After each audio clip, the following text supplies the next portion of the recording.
This is a dark and disturbing morning for America. A conservative majority of the United States Supreme Court is ready to overturn Roe v. Wade and uproot decades of precedent affirming a woman's right to an abortion. This will fall on the poorest women in our country.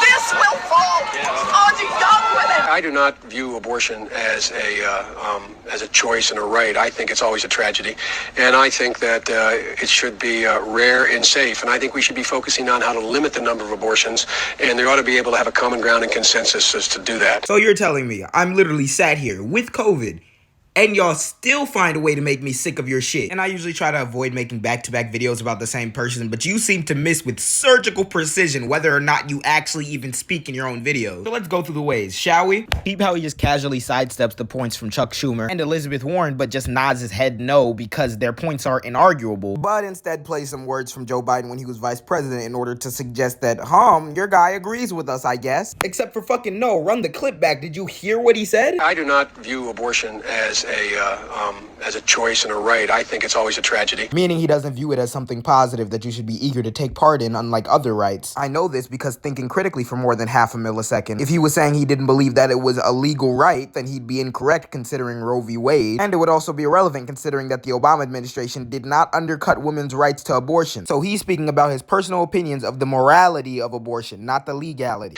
And I think that it should be rare and safe. And if I needed any more evidence to prove what I said before, this is it. Because despite what he still says that abortion should be safe and rare, not eliminated, making him still pro-choice, meaning he still disagrees with the fuck shit that's going on right now. And I think we should be focusing on how to limit the number of abortions, and they ought to be able to have a common ground and consensus as to do that. Did you hear that?